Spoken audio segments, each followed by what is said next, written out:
The rain had stopped, but the world around him still felt heavy. Ethan stepped out of his black car, adjusting the cuff of his suit as he entered the same cafe he used to visit every Sunday with Claire. The smell of roasted coffee beans brought back memories he tried to bury under layers of success and pride. 6 months had passed since their divorce, but the emptiness still lived quietly inside him. He had everything: money, fame, comfort, but none of it filled the silence she left behind. Then he saw her, Claire, sitting by the window, her smile soft and familiar, like sunlight breaking through winter clouds. For a heartbeat, he almost smiled too, until he saw who sat across from her. Daniel, his best friend, the man who had stood beside him through every victory, every failure. The laughter between them felt like a blade twisting slow. Ethan's chest tightened, not from jealousy, but from something deeper, a realization that he had lost more than a marriage. He had lost the woman who once believed in him and the friend who once protected his dreams. He wanted to walk away, but his legs refused. His success suddenly felt like dust, and as Claire reached out, touching Daniel's hand with gentle affection, Ethan finally understood that sometimes the real cost of ambition isn't measured in money. It's measured in moments you can never reclaim. That night, sleep didn't come. Ethan sat alone in his penthouse, staring at the city lights that once made him feel powerful. But now they looked like distant stars, mocking his loneliness. Every tick of the clock reminded him of the moment in that cafe. The way Claire laughed, the warmth in her eyes, the peace she seemed to have found without him. He poured a glass of water, his reflection staring back through the glass wall, a man surrounded by everything but meaning. He tried to convince himself it didn't matter, that he had chosen this life for success. Yet a quiet ache whispered the truth. He hadn't lost Claire in one moment. He had been losing her piece by piece long before the divorce.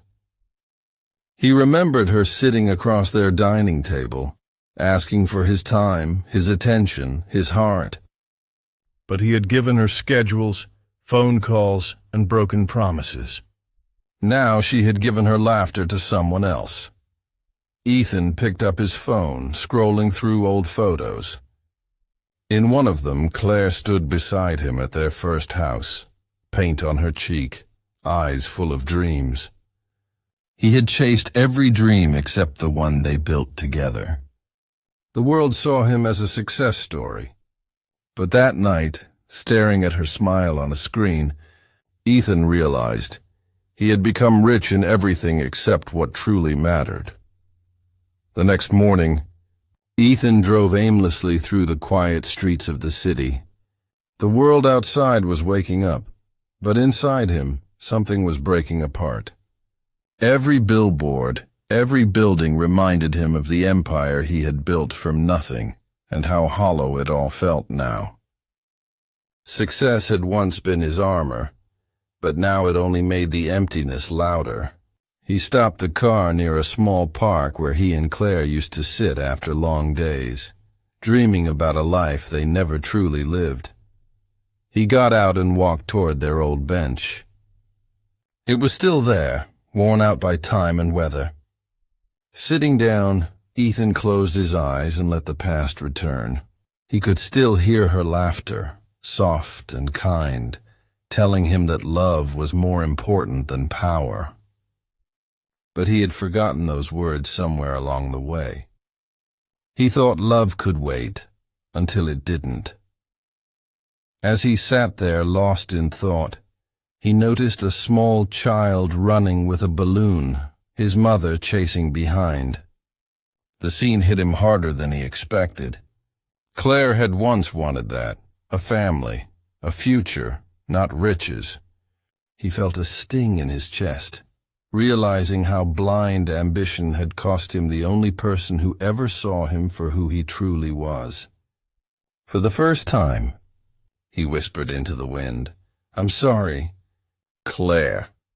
And though she couldn't hear it, the words felt like the beginning of something he hadn't felt in years: change. 2 days later, fate decided to test him again.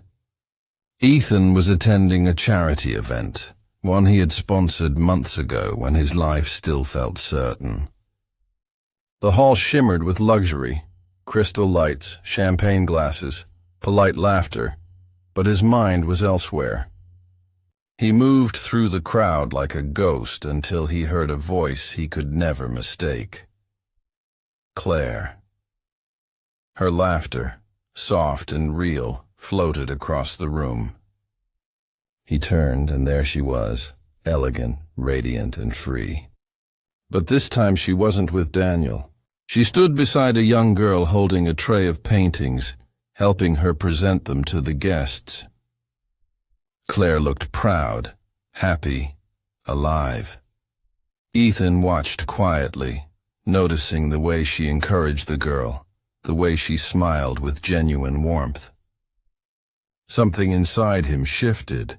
It wasn't anger anymore, it was realization. She wasn't the same woman he left behind, and maybe he wasn't the same man either. When Claire finally noticed him, their eyes met. For a moment, time froze. Her expression didn't carry hate, only a quiet recognition of someone she once knew deeply. He walked closer, unsure what to say. "You've changed," he managed to whisper. She smiled faintly. "So have you." It wasn't forgiveness, but it wasn't rejection either. It was something in between, a bridge waiting to be rebuilt, if he had the courage to cross it. For the first time in months, Ethan didn't feel regret. He felt purpose. That night, Ethan couldn't stop thinking about the look in Claire's eyes. It wasn't anger or sadness. It was peace, the kind that comes only when someone finally heals. He realized he didn't want her back out of guilt or nostalgia. He wanted to understand how she found that calm after all the storms he had caused. The next morning, he made a decision that would surprise everyone who knew him. He canceled his meetings, turned off his phone, and drove toward the old neighborhood where they once dreamed of building their first home. The roads felt familiar, but quieter now, as if time itself was holding its breath. He stopped by a small community art center. The sign out front read, "Hope Through Color," founded by Claire Ward. Ethan stepped inside, greeted by walls covered in children's paintings, sunsets, families in tiny houses drawn with smiling faces. Claire stood at the far end, helping a boy fix his brushstroke. She didn't notice him at first. Watching her there, surrounded by laughter and hope, Ethan felt something powerful, admiration. She hadn't used pain to destroy. She had turned it into purpose. When she finally looked up and saw him, there was silence. He took a slow breath. "I didn't come to change the past," he said quietly. "I came to thank you for teaching me what really matters." Claire smiled softly, her eyes warm but distant. "Then maybe you finally learned," she replied. In that moment, Ethan knew. Losing her had led him back to himself. Weeks turned into months, and Ethan began to rebuild his life. But this time, from the inside. He no longer chased meetings or headlines. He chased meaning. Every morning he volunteered at Claire's art center, quietly helping the children paint, repair the walls, and arrange supplies. He never asked for forgiveness, and Claire never offered it outright, but something gentle began to grow between them. Respect. They spoke little about the past, yet their silence held more honesty than years of empty conversations once had. One afternoon, Claire invited him to a small exhibition the kids had organized. When the lights dimmed and the paintings were revealed, Ethan stood still. In the center was a painting of two broken hearts stitched together with golden threads. Beneath it, a small note read, "Even the broken can shine again." Ethan felt his throat tighten. Claire stood beside him, her eyes glistening with quiet pride. "The children painted what they see," she whispered.